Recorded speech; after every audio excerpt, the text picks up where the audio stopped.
Welcome to another edition of the Giants Huddle Podcast, brought to you by PSE&G, energy efficiency for game time and anytime. Visit pseg.com/Giants for discounts, rebates, and home energy assessments.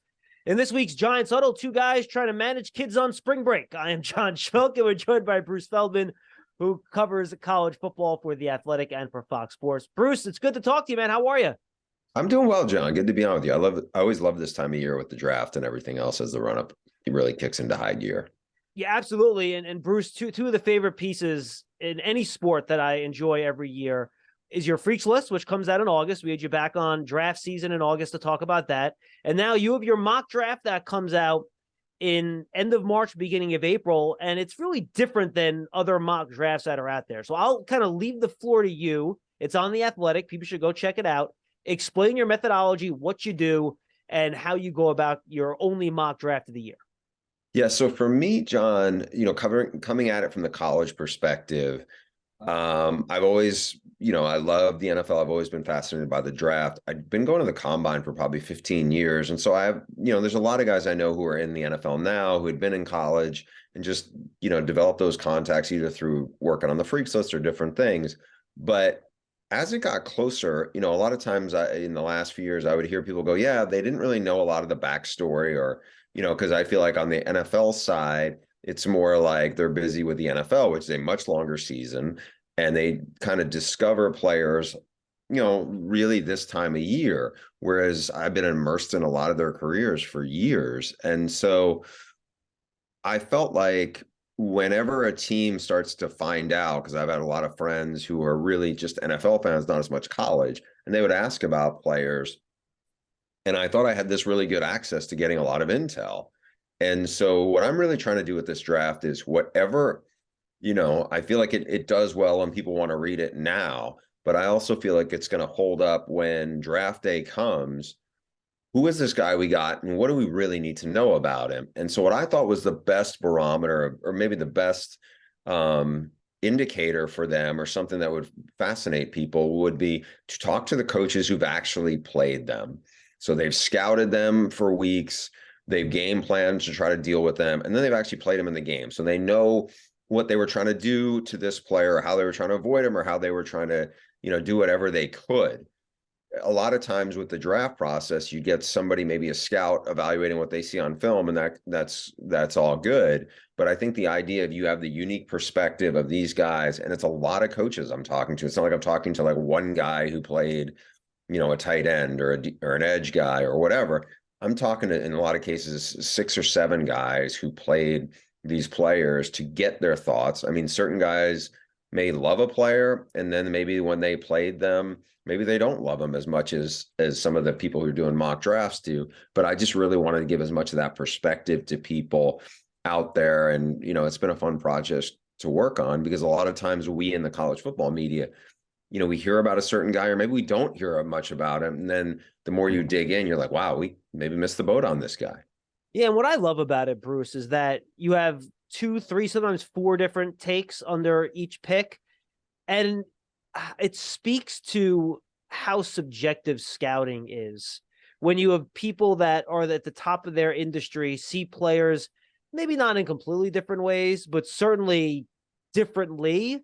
And this is why it kind of drives me nuts when people talk about some of these draft prospects with such certainty. Then I look at them like, these are guys that prepare for them professionally in college. They disagree on the player. So no one really knows anything. And it's really in the eye of the beholder in a lot of ways when you're viewing these players. No doubt. And I think many of them are really work in progress guys, right? So Will Levis is kind of a polarizing subject. And I know some of the people in the college media have been like, why are people talking about like he could be the first pick in the draft kind of guy at one point this year? And I know from following his career, but also from talking to coaches who played him, that when they look at him, Will Levis in 2021 was pretty impressive. He did not have spring football at Kentucky. He just transferred from Penn State, new teammates, new system. Liam Cohen had just got there. He did a lot of really good things. Then Liam Cohen goes back to the NFL to take a job with the Rams. Really, some of the better linemen that were in the SEC were at Kentucky. A lot of those guys were gone. You had a new offensive coordinator, Rich Scangarello, who really struggled to kind of create an identity for that offense. Wando Robinson left too, another guy that was out of there. Yeah. And he was really their one kind of outside playmaker, a slot guy who was really talented. And then they had a couple of young receivers who they like, but they're really young. Levis was banged up a little bit. And so people who read this story, you know, one of the things that, you know, Jets fans probably cringe at this expression, but like one of the coaches I'd talked to said, you know, we thought he was seeing ghosts after a while. The seeing ghosts is not something you want as a quarterback. And it'll be interesting because one of the coaches I talked to thought, you know what, we've seen him do it. We know he can do it because of what you saw a lot of stuff in 2021. 2022 with Rich Scangarello without a good offensive line, he was exposed. So, you know, like, does he go to a system? And look, I'm not just saying this because the logo you have on, Brian Daboll did an amazing job in Buffalo with Josh Allen, who has some similarities, you know, like to Anthony Richardson. Both were mid-50 completion percentage guys, and that scares people. And Josh Allen did it against a lot lower competition at Wyoming. And Brian Daboll did a great job managing him. He really accentuated the things that he did well, and he didn't major in the things that he struggled with or wasn't ready to do. And I think even Daniel Jones, similar. So if you're fortunate enough to get to a place where your offensive coordinator, your quarterback coach isn't so cookie cutter, that I think you have a chance, because these guys definitely have ability. And in that case, I'm thinking of Will Levis and Anthony Richardson, especially because I don't think they are as ready to go anywhere, and to play right away. Yeah, so I think, why don't we start here then? Because I thought one interesting factoid in there is that you talk to a lot of people and they like Hendon Hooker more than they like Will Levis. And no, the Giants are going to draft one of those guys. They just gave Daniel Jones a boatload of money, but maybe there's a team that would want to move up to 25 if one of them's still there to get the fifth-year option on him. Seems like people are really high on Hooker, and I guess the only question I'll ask on that, Bruce, I want you to dive into that a little bit. But boy, that offense he ran at Tennessee looks nothing like an NFL offense, and that would scare the heebie-jeebies out of me if I was scouting him. But it seems like a lot of people aren't bothered by it. You know, and I think you hit on, of the three things that are question marks with him. One, he's coming off knee surgery. The other one is his age. He's 25. Yep. The one that I think is the hardest projection, though, is the one you just talked about. It is at Tennessee, Josh Heupel's the head coach. It is really a variation or the outgrowth of what was Art Briles' old system at Baylor. If I say this name, Corey Coleman, there's a certain group of fans who probably wince at it because he was a dominant player in the Big 12 and he struggled mightily in the NFL. And I think when you're talking about half field reads, there's not a lot of routes that look similar to what you're seeing maybe in the NFL. I think what does bode well for him, when I was in Indy, I had breakfast or lunch with a NFL quarterback coach who I said, who impressed you the most in your meetings? He said, well, I loved Hendon Hooker. They loved his demeanor. They loved not just his understanding of, talking through the Tennessee offense, but his first offense, which was Virginia Tech, which was a different offense. And his depth of knowledge of that impressed them. And there's a lot of things people like about Hendon Hooker, but there is definitely going to be some learning curve. But because he's coming off the ACL injury, he's probably not going to be a guy you're going to be expecting to play much as a rookie anyway. So I think there is that time where, he's not going to go to a place that needs him to play right away. And I think he will be a value. The tricky part, as I looked in the end of the first round, or the latter part of it, is there's not a lot of teams there with needs for quarterbacks. The Cincinnati Bengals are not going to mess with a quarterback, nor should the Chiefs or, the Eagles, or you kind of go through the list. There's not a lot of teams there. You could say maybe the Vikings could do it. The Bucks are at 19. I don't know if you're messing with Hendon Hooker at 19. And also, I just think that, even Washington, are they going to, I know there's a little bit of, they're optimistic about, Sam Howell, but do you come in and think, all right, we're just going to make a competition with him now, and also another rookie who I don't know how wowed they're going to be by either of those guys. No, 100%. I'm with you. He wasn't in your mock, but I wonder, you talk about teams discussing the Tennessee offense and the routes. How do you think that's going to impact how they look at Jalen Hyatt, who I know some people have as a late first-round pick, and even to a lesser extent as his teammate Cedric Tillman? Yeah, I mean, so Tillman was banged up at times. He was the guy going into the year that I think people looked at, oh, this is a really good time player. And I think he still is. But again, Hyatt's explosive. I think I could see him going late in the first round. I don't think, usually these are deep receiver drafts, and I'm not saying this isn't, but I don't feel like this is the top. The receiver drafts in the past, I feel like whether it was Jamar Chase or there were guys like, okay, that guy is a definite number one. I really like Jackson Smith and Jigba from Ohio State. After that, Zay Flowers there's a lot of good buzz about him. He was one of the more respected guys of the coaches I talked to. Jordan Addison is really smooth, but he's really slight. They're guys who have question marks. One of the guys I saw a lot of, and he was one of my freaks list guys, Quentin Johnston from TCU. It's another one where there's a consistency concern. He dropped a bunch of passes. There are times where he looks like he could be a dominant red zone guy, but then there's other times you're like, I'm not sure if there's something missing. He dealt with a high ankle last year. He missed some time. I think there's a handful of receivers in there where I'm like, okay, I would put Jalen Hyatt in this, where you could see him go, okay, does this guy disappear at times as he transitions to the NFL? He definitely has speed. You remember Will Fuller, he came out of Notre Dame. I think he's a Philly guy, but yeah, and he just really one of the scouts I know is like, Will Fuller can roll. He had speed that Notre Dame guys rarely have there. We know they have tight ends and linemen, and a different offense that he came out of. But that's what I wonder. Is he that guy? Is he almost like a situational, take the top of the defense off, but I'm not sure consistently how much you rely on him. That'll be interesting to see who really buys in on him. Yeah, I want to follow up on two of the receivers, Bruce, because just looking at the captions from the coaches, it seemed like you had a hard time finding somebody to say something negative about Jackson Smith and Jigba. And this is not a criticism, by the way. I'm going to read a couple of them. I just made a couple notes.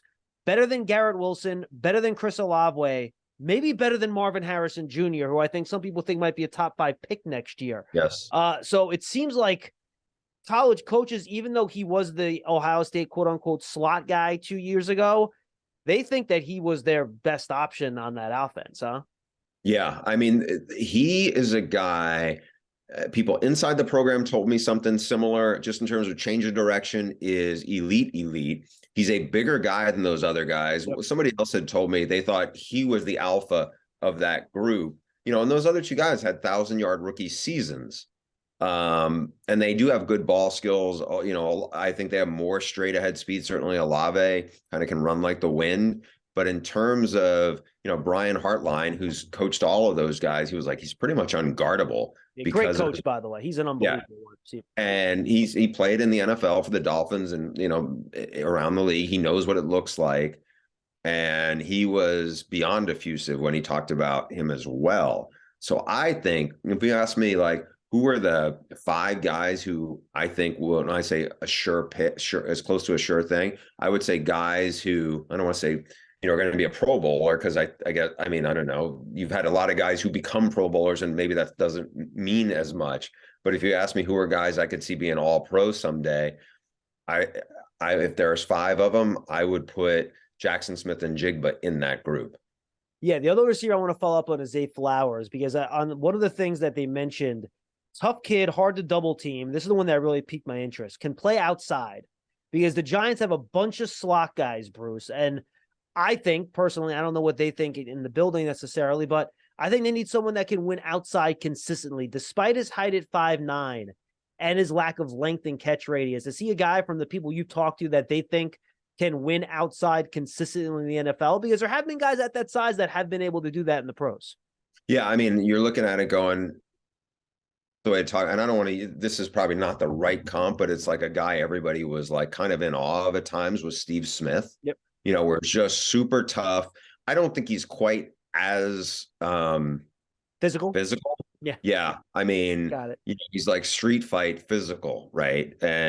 But he was another one who like just got so much respect from people because last year was not the BC line that we're come expect. The quarterback was hurt. They were just very, very hamstrung, and everybody knew he was the guy, and he still made a ton of plays. And so when I had asked people, I was like, "Who do you like? Who'd you like more, him or Addison?" Because Addison, before he went to USC, won the Bolitnikoff at Pitt, and one person was like, you got to remember, he had Kenny Pickett throwing to him, who's a first round pick.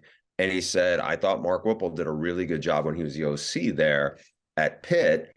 And there was a lot of things, and not to take anything away from Addison, but I think in some regards, Zay Flowers was a little more the one man show. They have a good tight end who's still there, who is a Notre Dame transfer, who I suspect will be like a mid-round pick, but they did not have a lot, and he still lit teams up.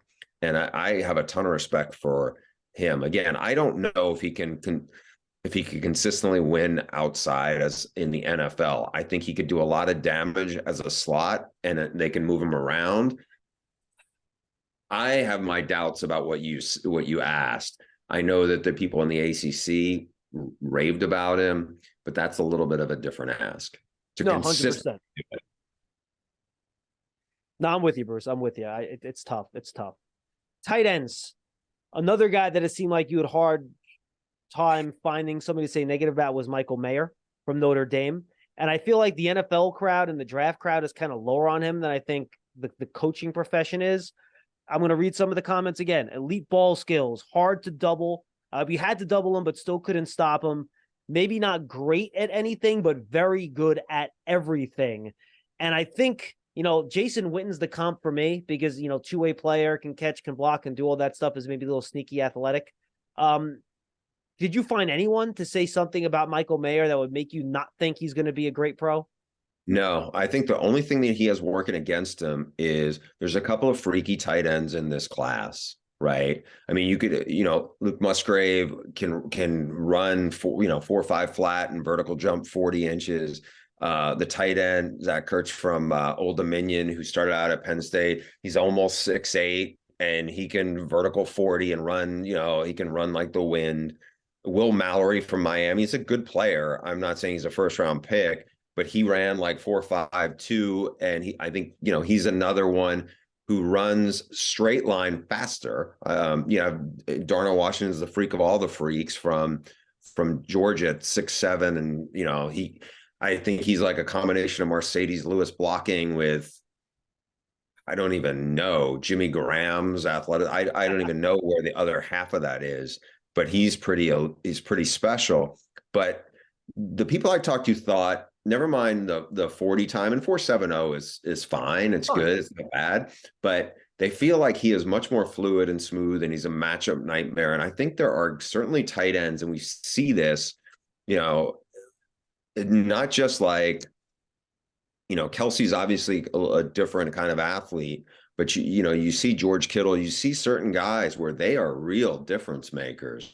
And I think you got to keep in mind, he did not have very good quarterbacks to play with last year, and they did not have much depth at receiver. So we talked a minute ago about Zay Flowers being kind of a one-man show. This Notre Dame offense did not have an outside threat of really any high level caliber, and the quarterback play was at best average, if not worse. So I give him a lot of credit. I think he will be a really, really good NFL pro. And if he goes 15, that's where I have him to the Packers, I think Jordan Love will be very happy to have him. Yeah, absolutely. One other tight end I want to follow up on is Dalton Kincaid, because Bruce, honestly, I mean, this was the quote from one of the guys you spoke to, and this is kind of how I phrased it too. He's 245, but he moves like he's 205. I mean, this guy, look, you don't want him blocking. We all know that. But when you watch him, he looks like just a gigantic wide receiver. You mentioned Kelsey before, and I hesitate to make any of those types of comparisons. Travis Kelsey's a Hall of Famer. But if you're going to pick somebody out just in terms of the craft as a receiver, Dalton Kincaid is special at that size, man. And it seems like everyone you talk to seems to agree. Yeah, and he has an interesting background. He's from the Las Vegas area, or from Nevada. He had 1 year of high school football, was really more of a basketball player. went to a non-scholarship FCS program, University of San Diego, where once upon a time Jim Harbaugh was the coach. And, they've had a lot of good coaches come through there. And there's I did a story on this guy who's the offensive coordinator at William and Mary now. And it's one of the most innovative offenses in football, if not the most. And he had him as a freshman. And he said his ball skills were ridiculous. And he almost like he was really productive. Their quarterback ended up like kicking around professional football for a little while, but they knew he was probably way better than, non-scholarship football. He ends up eventually at Utah, where they have another really good tight end in Brant Kuithe, who's more H-back. Brant Kuithe's, not prototypical size, but really moves well. And they did a lot of funky stuff with those guys. And if you go watch the first USC game, where they just ate USC up, he was a problem. And I think he was a problem for almost everybody. But because he had that background where he was not on anybody's, radar as a recruit. He started out as a walk-on, and then he transferred in. And he was also, like I said, Brant Kuithe was a really, really good tight end at a place that, as it's mentioned in the piece on The Athletic, that Andy Ludwig, that OC, is about as good with tight ends, formationally and scheme wise as anybody in college football. And I think you saw this guy really flourish. Again, I would hesitate to go to the Kelsey part just because of, like you said, he's a Hall of Famer, but it wouldn't surprise me if he catches 80 balls a year. Yeah. I mean, he's just a natural receiver. 100% agree. It's a lot of fun watching him play. Notice you did not have a guard or center, I don't believe, Bruce, in your first round, which I think is interesting because the Giants are in need of a center. John Michael Schmitz is someone that's kind of slid in a little bit. Joe Tippmann's maybe slid in a little bit. How close are those guys to making the cut? And did you, along the way, hear anything about those guys that Giant fans might find interesting? John Michael Schmitz has been on a lot of people's radar for a couple of years. I remember I did a piece on the Senior Bowl scouting process a year and a half ago, and I think they thought he was going to come out, and those guys loved him. He was on a offensive line that really run blocks really well, but they're also, he's athletic enough. Tippmann was on my freaks list. He's super explosive. The program itself had an up and down year. The one guy I could see as an interior, and he's not going to go, he's going to be labeled as a tackle, but it wouldn't not surprise me if Peter Skronsky, who I could see as a top 10 pick, eventually ends up inside. I agree. But there are guys, I mean, I think one of the more underrated guys in this draft, there's a center from Troy. Troy had a great year, who is a nasty physical guy who's really, really smart, but really tough, who I think could be a third, fourth round pick. I think there are guys you can get that kind of value maybe in the middle there, depending on, I don't know if they reach too high to get maybe one of those other centers. But again, the Giants traditionally have had a lot of love for Big Ten guys, and those two guys are sitting there, and I think they're really solid football players. All right, let's jump to the defensive side of the ball here, Bruce, and take a look at the cornerbacks. The three guys that you have going off the board first seems to be the consensus, right? Christian Gonzalez, people described him crazy athlete, maybe a little bit raw in some areas, but just so fluid. Joey Porter Jr., long, physical press guy, and then Devin Witherspoon's the guy that maybe doesn't have all the physical characteristics of them, but his tape is awesome and people love him as a tough guy. I guess I'll start here. Any chance any of those three guys get all the way to 25, or is there just too much love out there for those two for them to make it that far? For those three, I think there's too much love for those three guys. I really do. I'd be surprised if they got out at 20, just because I think when one goes, the next is going to go. I agree. Like, I don't see Witherspoon. Like, Witherspoon's the guy, when I keep coming back to who the coaches really respect, Witherspoon there was guys who were like in awe of him, and it's like, there was a play, and this is like a random name I'm going to throw at you, but years ago, back in like the Michael Vick at Virginia Tech days, when they had Corey Moore, who was a demon rushing off the end, who was an undersized guy, but they had a cornerback named Ike Charlton, who was as big as their defensive ends. And you would think that's what Witherspoon looks like. He doesn't. I mean, you see him in person at the combine, and he's 5'11-ish, 180 pounds. And yet that's not what shows up on film. And I remember talking to a head coach in the Big Ten, and he talked about him like he was 6 foot 205. Like, Maryland has a corner like that. The Maryland has two really good really interesting corners. But the one who probably Jacorian Bennett, who is, I think, probably a third or fourth, maybe, fast, but not quite as physical as their boundary corner. But like, though that's a big dude, and yet Witherspoon's probably the smallest of all of them stature wise, but is the most physical, at least of that group. Joey Porter Jr. really improved a lot this year. He had a bunch of penalties and was kind of handsy in 2021. I think he had a penalty in the first game, and he only had one other penalty the rest of the year. The people I talked to liked him a lot more than maybe some of the mock drafts did, because of his length. I mean, you see him in warmups, and he is one of, like, if I had to say, just from being at all our Big Noon games, who are like the five most like wow guys, Joey Porter Jr. was in the warmups was one of those probably five. And then Christian Gonzalez was, has the track background, 6'1", almost 200. There's a little bit of he, I think, was a little more polarizing to the people I talked to than some of the draft guys had. There was a few people I talked to an NFL coach at the combine who was like, I don't know in our division if we could take him. And I was like, what is the issue? And he said, we got really good running backs in our division. I don't know if we can trust. I don't know if he's consistent enough. Yeah. And that surprised me to hear that. And then, like, one of the coaches I talked to was, and it's in the piece, was like, our receivers weren't good enough to test him, like, in terms of some of the change of direction stuff that we were skeptical of a little bit. He's got he's got great traits.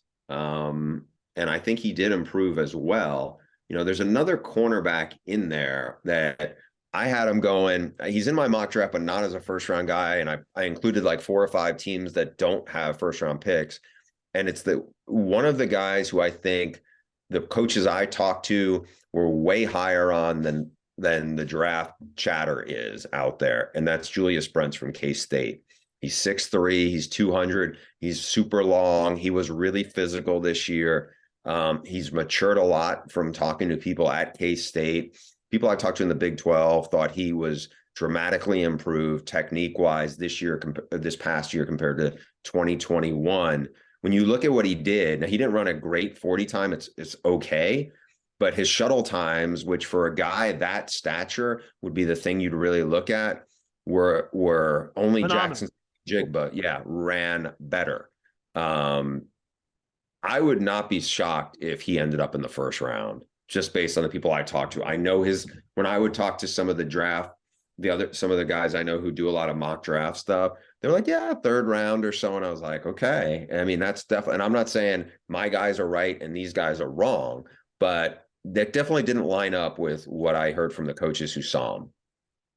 Another guy you mentioned there is Deonte Banks. That's the boundary corner from Maryland that you were talking about. He's a guy, Bruce, that I kind of have zeroed in on as a potential pick for the Giants, because I think there's a chance he gets to 25. And he also played as much press coverage as anyone in Maryland. So tell Giant fans what maybe you heard from the college coaches and the guys that went up against him from his time in Maryland in terms of what he brings to the field.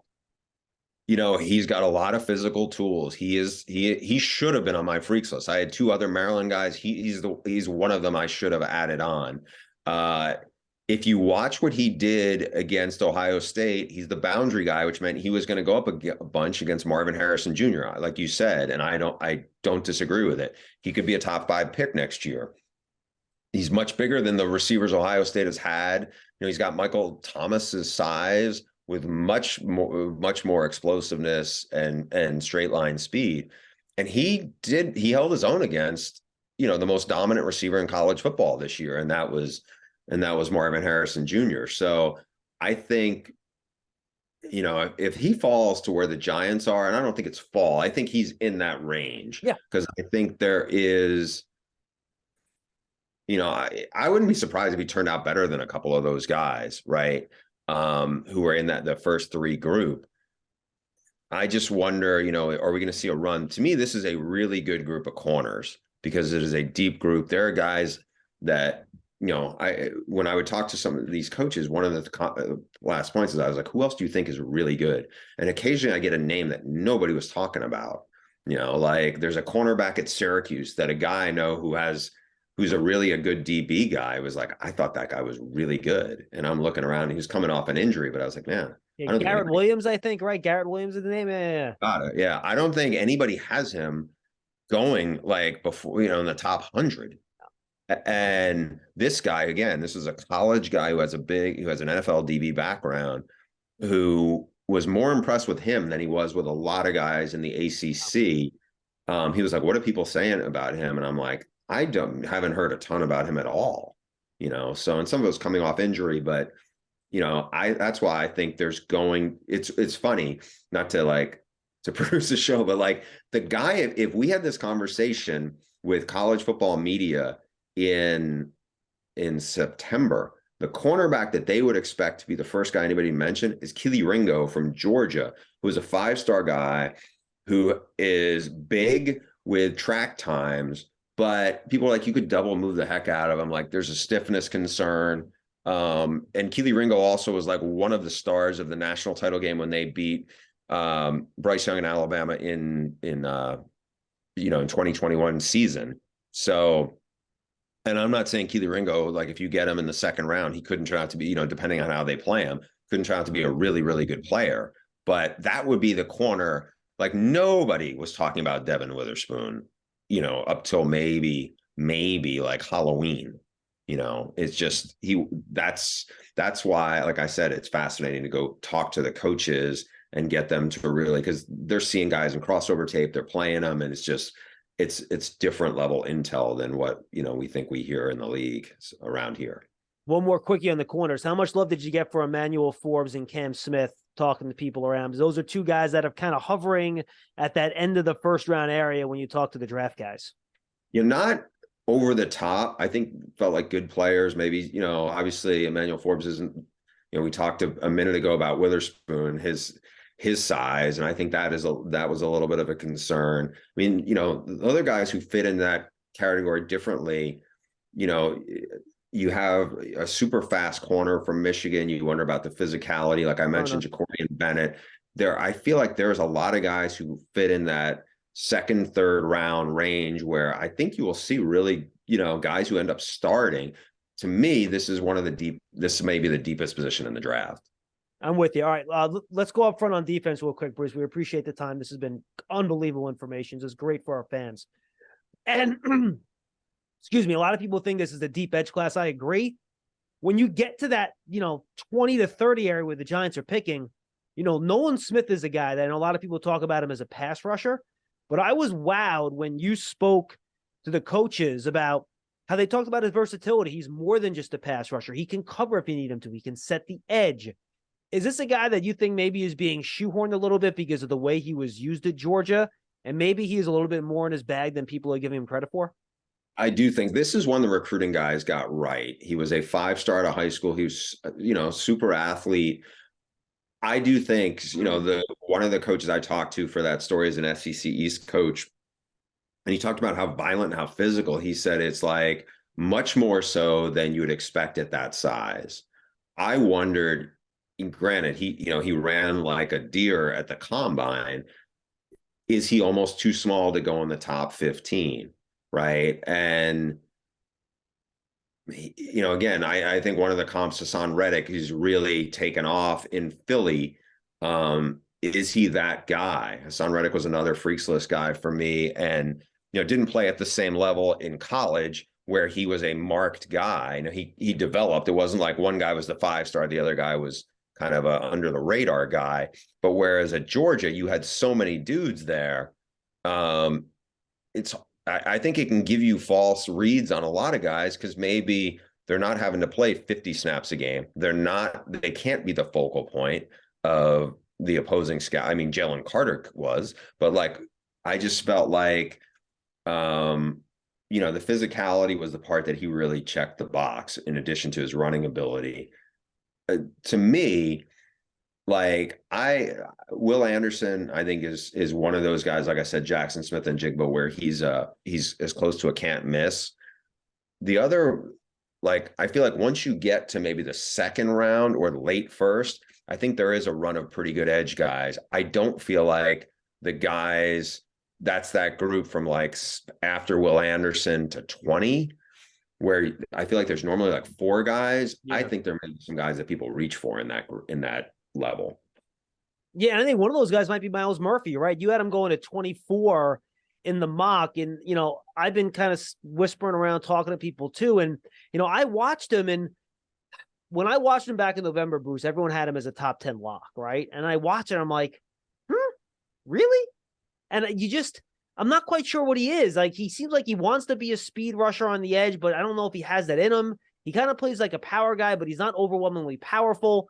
I'm having trouble figuring out exactly what he is and what he's going to be. I know, you kind of make up a guy like that in the lab, right? That's what a defensive end is supposed to look like. And it seems like that's kind of what you've gotten from the coaches you've spoken to too, right? It is. And it was interesting. One of the first guys I talked to was in the ACC, and now they had Bradley Chubb in that league. And he goes, he was not Bradley Chubb. He is not. And that's, Bradley Chubb is, I don't want to say similar size, but like in that range. And where he's not Kayvon Thibodeau, where he's 254 pounds and I'm going to, blow by you with my moves and everything.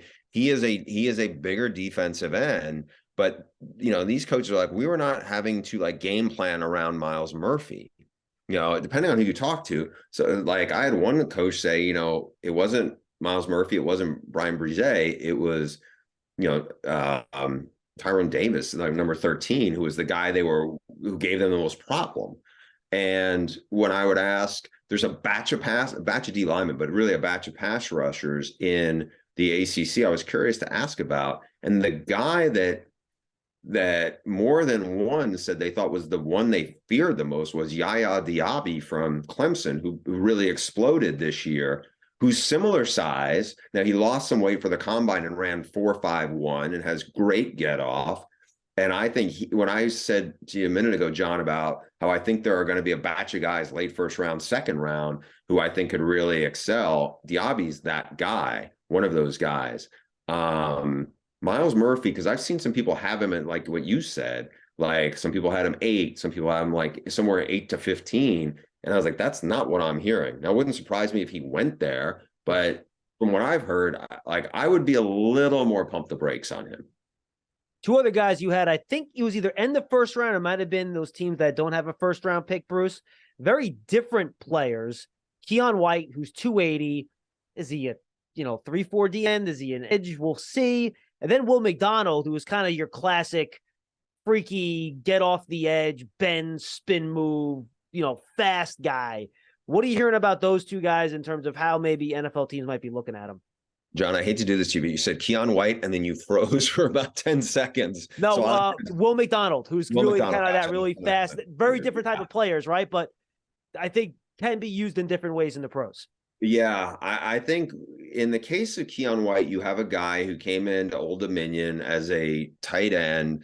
He moved to the defensive side of the ball, tore it up, had a big year with a ton of TFLs, and then that was one of the programs that didn't play during COVID. And then he transferred to Georgia Tech and got hurt.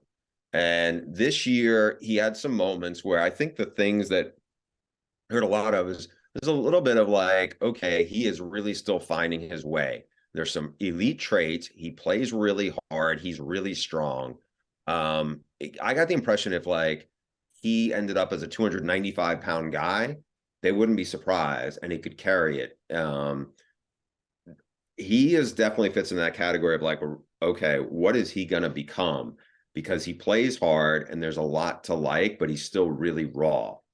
Will McDonald, who's like, I had him on the freaks list, I feel like since he got to Iowa State, a phenomenal change of direction. The thing that I think, I would talk to guys in the Big 12 and they thought he was the most disruptive defensive player in the league. And Iowa State did a lot of stuff, asked him to do a lot of stuff that at whatever he was there, which might have been 238, 242 in that range, he played like he was much bigger. and he's really strong, and he held up well. He was playing like 4-eye and 5 technique Yeah. for them. It was very weird.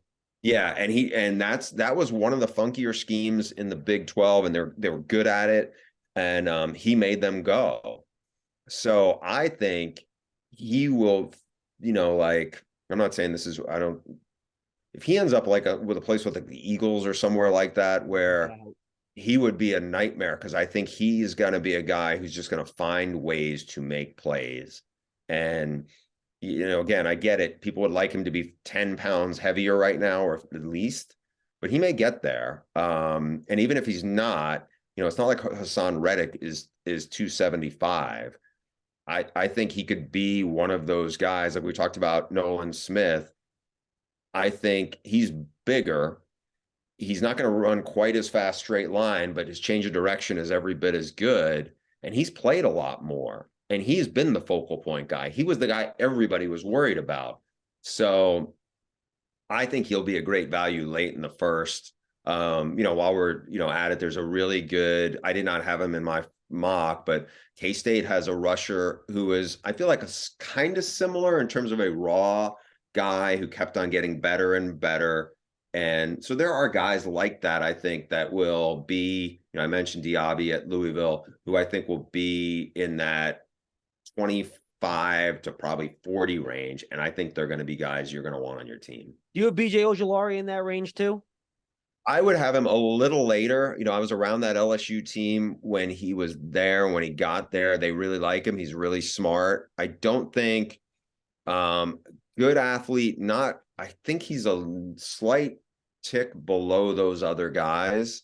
But I think he will be a good football player. I just don't know if he is going to be as disruptive as those other guys that we just mentioned.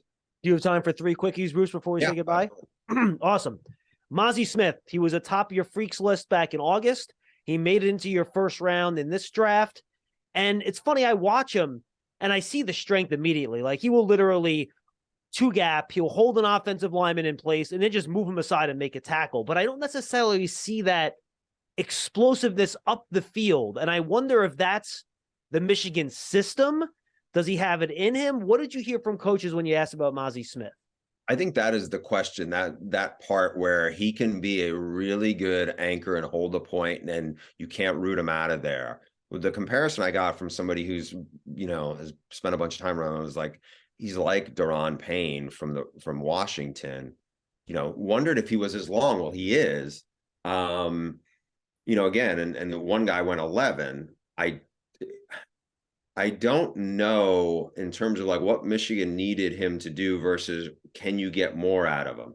If you ask me, like, there are certain guys, and I'm not saying he's Vita Vea because he's not, but like in terms of just being a guy you want in the middle of the defense, I think he will be somebody in the, in the late first round, early second round, because he's got rare kind of strength. And the people inside the Michigan program really were very high on what he brought them, because they had talent, but it wasn't like, you got to remember, they lost a bunch of dudes. Obviously they lost Ajabo, they lost Hutchinson, and they were really good. And he was really kind of the leader of that group up front. Now they had a nickelback who's not in this draft, Mikey Sainristil, who was like just a core guy to them. And they have a younger Junior Colson's a really good linebacker, but Mazi Smith was like kind of the heart and soul of that group. All right, 2 guys I want you to have a chance to give some love to, because 2 teams I believe that had 2nd and 3rd round picks, maybe even 2 3rd round picks, and you wanted to mention in your story here was Andre Carter, the edge rusher out of Army, who I just want to shed some light on a little bit. I know he's a little light in the pants, but people like his promise and what he can grow into. And then Sidney Brown's the other one, twin to Chase, and I thought he was unbelievable in Mobile at the Senior Bowl. Give me a rundown on those 2 guys and kind of what you heard from coaches about them. Yeah, Andre Carter had a huge 2021 season. He started out before he got to the academy, he was at Cheshire Academy, where he's a tight end, a very under-recruited guy, and he blossomed there. Really good change of direction. He was another freaks list guy for me, and the people I talked to there said his ability to process was like no other. And it was interesting. I talked to a coach who had faced him, but had played, been previously at really high levels Power 5 conference. And he said, when we saw him, we were like, not as good as what he was last year. And then he goes, when we played him, and this is in the story, his length is such a problem. Because he is so long, and he was like, I don't know how to describe it, but he just leverage wise is a handful, and he kicked our butts. And I think what you need to see from him as a developmental guy is how much stronger can he get? Because he needs to get a lot stronger. And so is he a guy that comes in, he's almost 6'7", and 2 years from now, if you don't really need to play him, gets to be 280? I'm not saying he's going to be Calais Campbell, but he's certainly not, you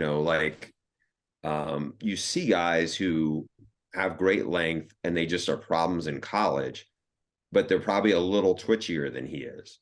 And that's why I think in the third round, I think he could be a good project, but I do think he's a project because the strength, like some of the stuff he was able to do against basically group of 5 caliber, tight ends and linemen is not going to, they're not going to have it as an issue with in the NFL. So you got to get his strength up. And in terms of, one of the twins from Canada, man, those guys were, super athletic. They were super competitive. And Brett Bielema, who's a name Giants fans will remember, did a really good job rebuilding the Illinois program. And they had a great defense this year. And this was a guy, who was such a, Sidney Brown was such a key piece of it. The only thing I heard that was a little bit of not a red flag, it was a little knock on him, was just like, yeah, he's overly aggressive at times, but just thought he could do a lot. I mean, he's a guy who's very explosive. I think he will be a great special teams player. And I could see him being somebody who, I would not be surprised. I had him in the third, that if he goes, their safeties. Sometimes they end up lasting a little longer, but I wouldn't be surprised if he's gone in the mid-second, early second round, to be honest. All right, final question, Bruce, and this is why I love talking to college football reporters. You kind of brought this up earlier. You guys just have a different perspective on this stuff than we do, get to these players late. You've seen them in college and develop. You can go both ways, either way. Take your pick. Anyone that you've seen NFL draft guys talk about and you're like, dude, like I've watched this guy for 4 years. I just don't see it. Or you sit there and you're like, how are you not talking more about this guy? I love this dude, watching him play college football, and you should be talking about him a whole lot more. Take it any way you want, or you can answer both ways. I this is not the answer I should be giving you, but like, I feel like I'm a little surprised people aren't higher on Jackson Smith and Jigba than they are. I've seen a couple of mock drafts. I thought I saw one where he was like in the late 20s, and I didn't get that. So there's a few that are like kind of pop up that way. I'm trying to think of like Miles Murphy going in the top 10 was a little bit of a head scratcher to me. I don't want to, ding him too much. There haven't been because I've looked at a bunch of mock drafts in the last couple of weeks. There hasn't been one there I was like, what is that guy doing there? Right. Because I feel like when I went to the combine, I was curious to see, was there going to be somebody that I was like, I'm not sure of it. I wouldn't be, this guy was not one of my guys in my mock draft. I would not be surprised if Zach Charbonnet turned out to be the running back from UCLA, turned out to be a really productive NFL back. He has really good vision. He is very physical. He's more elusive than people realize. I mean, he played in a system where I think they really leaned on him a lot. They did not have, an awesome group of offensive linemen. Like John Gaines will be in NFL, he'll get drafted, but I don't think the rest of the group was anything special. And he did a lot of damage, and he got better as a receiver.